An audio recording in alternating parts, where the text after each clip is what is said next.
Have you ever asked yourself, am I a good parent?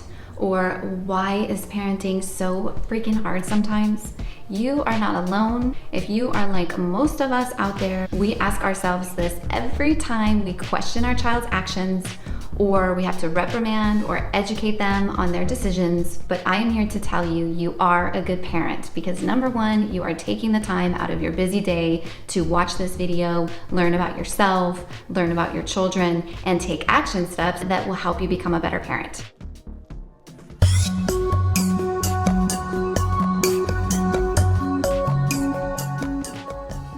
My name is Annalise Williams. I am a parent of 3, a master in psychology, an educator, and a performance coach. Today, we are going to review the most prominent understandings we have as scientists on what parenting style is best. However, as you will find out, that scientists do not know everything. At the end of the day, the only one to tell you how to parent best is you. So today in this video, we are going to learn simple, small techniques to help you begin to accept your own personal parenting style and implement action steps every time your child misbehaves. Now, I have been thinking about the information in this video for a long time now and trying to figure out how to cram so much information into a small video. I know you all like those small videos because when you are a parent, you have very little time, and so I want to try to get as much information to you in the shortest amount of time possible. But I have been researching and experimenting with this information my entire motherhood plus some, and so mind you, this information cannot necessarily be shared in just this 10 or 15 minute video, but we will go over a lot more of these details to include personality and temperament and attachment style, all of those other things in other videos. I realized after all of my education, learning child development, teaching preschool children, raising children of my own, teaching adults, and providing therapy to children and families, I have come to realize there is no absolute term for a good parent. It is all a hoax. Don't let anybody tell you otherwise. Now, let me show you. One of the most well-renowned researchers in psychology and child development, and in particularly parenting styles, Diana Baumrind, published an article before she died in 1996 called The Discipline Controversy Revisited. And she states here, it is argued here within a responsive and supportive parent-child relationship, prudent use of punishment is a necessary tool in the disciplinary encounter. Developmental and cultural factors are considered that must be taken into account for rational debate to occur concerning desirable child outcomes and consequent childbearing objectives. So basically what this means is that although the traditional parenting style, authoritative parenting style, which we'll talk about here in a minute, is not always the best parenting style. As you will see later in this video, and we might have a second video on cultural differences, we all have cultural differences. We are all unique and different. We were raised differently. We grew up in different environments. So there's never one parenting style that works for a given parent during their entire parenthood. We'll talk about that more in just a moment. One of the most researched and promoted best parenting styles of all times is authoritative parenting, but as you will see, that is not always the case. For some reason, whatever reason, scientists don't make these articles easily accessible to the general public. I have no idea why. One of the reasons I started this channel was in hopes to share this amazing information with all of you awesome people for free. So anytime you want to get recent articles or updated scientific findings, just let me know and I'll send them to you. Okay, so moving forward. The 4 parenting styles that are often discussed in psychology. Authoritarian parents are often rigid and strict. They might say things like, my way or the highway, or because I said so. They oftentimes use cruel acts of punishment or shame or guilt to control their children. Uninvolved parents, on the other hand, are said to be parents that are not present with their children. They let their children do whatever they want. It's typically due to mental health issues or trauma related to the parents, or they don't have one of their basic needs met, like safety, which we'll talk about here in a moment. It is said that both of these parenting styles, authoritarian parenting style and uninvolved parenting style, has the most harsh consequences on child development. We also briefly discussed mental health and safety issues in the first video on this channel, so check it out if you have not yet. Permissive parenting style is another parenting style that is kind of like a best friend, mom or dad being more like the best friend to the child, kind of giving them everything they want instead of what they need. This type of parenting doesn't necessarily teach their child new things. Authoritative parenting style is said to be the most optimal because it teaches our children, guides them, nurtures them when they need it. But past research has shown that authoritative parenting is not a parent that punishes. But as you can see in the article that I shared with you, there are variations to that. There's a lot of research now that shows that like spanking your child doesn't necessarily cause deleterious, harmful consequences or effects on them in the future or their development, because all of that depends on culture. So we're going to talk a lot about culture in a different video on this channel.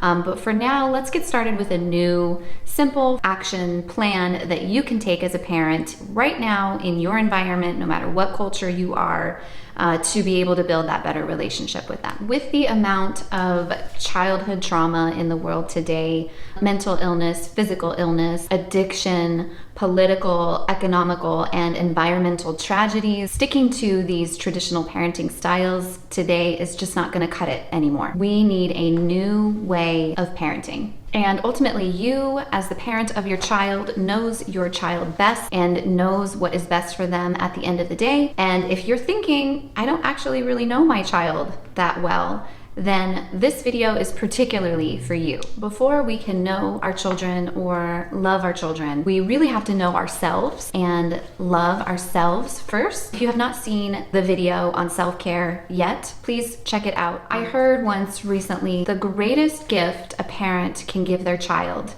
is his or her own happiness. I thought that was a profound statement because it ultimately is true. When we are happy, our children are happy. So that self-care video is essential. Please check it out. Once we can love ourselves, we can begin to understand our child. Learn from them, teach them what we know, and if we don't know, we admit it and we learn together. Parenting is a relationship, sort of a balance, a dance between like the rhythm and the flow of each given moment, and different with each child.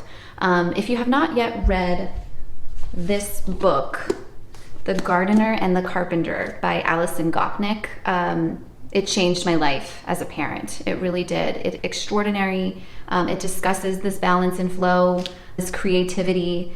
Check it out. There's a link that should be posted below. We actually use a variety of those parenting styles that we talked about earlier, differently, with each child in a different way, depending on their different needs in the different moments that they have throughout their day and their developmental journey. We use those parenting styles differently depending on our mood and our journey at any given moment of any given day. It really depends on you, again, your culture, your development and their development. How do we do that? Do you ask? How can we just change in an instant at any given moment and be different for each of our children in a different way? It's like any relationship. Let me ask you this. Is your communication style different with your partner than it is with your father, for example? Or do you talk to your best friend about things that you might not talk to your partner about, or your other best friend? That is basically a similar concept as to this parenting style, this matching behavior that we're going to talk about here in just a moment.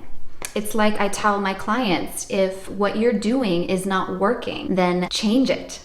Before we talk about these action steps, I want to refer back to the first video on the 5 key factors for successful parenting. And I would like to propose a new sort of parent hierarchy of needs. Now, in this hierarchy of needs, I don't know where I'll put it on the screen, up here or over there. The basic need for surviving as a parent ultimately is education. Now, I don't mean reading hundreds of books on child development. You are going to receive free education on child development in this channel. So stay tuned for all those extra techniques. But I more so mean educating yourself on you, on your emotions and your feelings, and being aware. Awareness is also in that self-care video.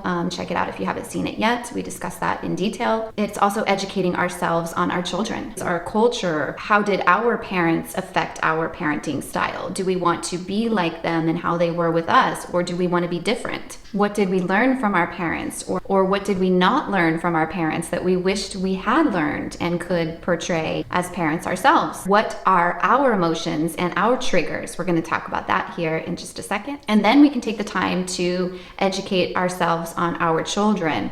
What are their needs? What are their personalities? What is their temperament? What style do they respond to best in any given moment in their development? Some children are quiet and sensitive, calm and good listeners, while other children of ours might be rambunctious or independent or often even rebellious, outspoken or conspicuous, or hard to read, hard to engage with. We'll talk about more of personalities and temperament on a specific video dedicated to personality and temperament, because that is so important in understanding who our child is and how we can sort of match their behavior to get the best response. This is the best book, I would say, so far that I have read on personality and temperament, Becoming Who We Are, by Mary Rothbart. I highly encourage it. If you're interested in purchasing it, that too is down below, so check out that link. As you saw from the first video, the 5 key factors for successful parenting, we already discussed self-care in our first video. We also discussed resources for this year and for next for parents to get help finding that resources. Discussed safety.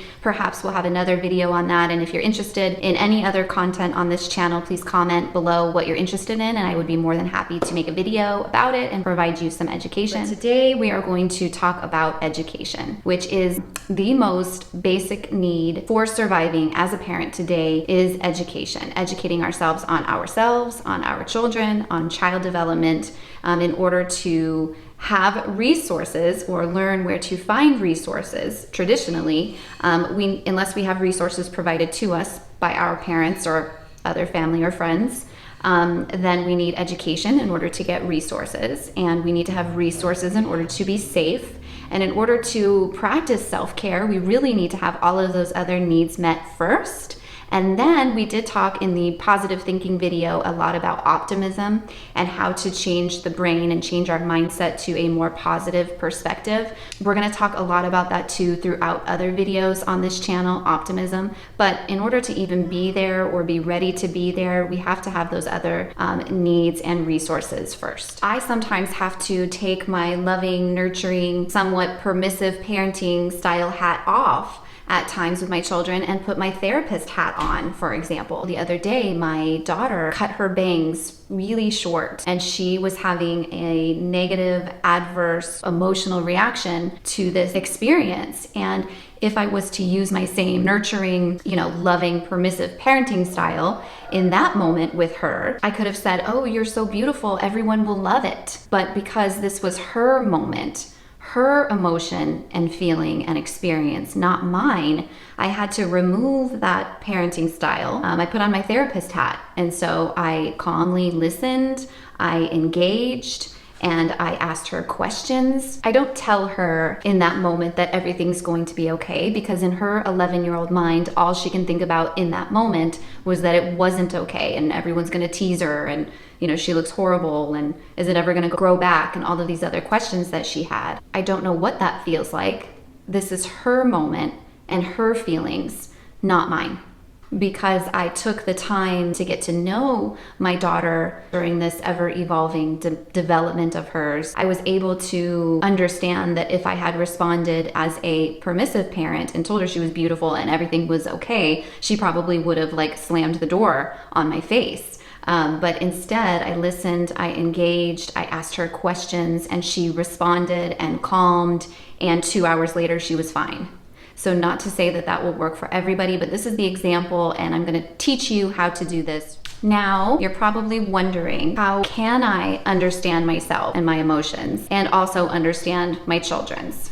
Now that you have some background information on successful parenting styles that have been shown in research, although there is many more, one in particular, autonomy supportive parenting, we're going to be going over more in detail on another video on this channel, but you got a good idea of what has shown to be successful parenting styles in the past that many researchers and child development psychologists and clinical psychologists have worked with parents on for years. But it is a growing field, and there are many more techniques, which the most important is understanding who we are, learning who we are so that we can better learn who our children are and who they're becoming, so that we can feel comfortable in supporting them in their autonomy, their independence, their competence, their personality is really the key. Stay tuned for part 2 of this session, which will be posted on Friday. I know you all love short videos, and this one ended up being way too long, so I cut it in half. Also something that you can look forward to on Friday.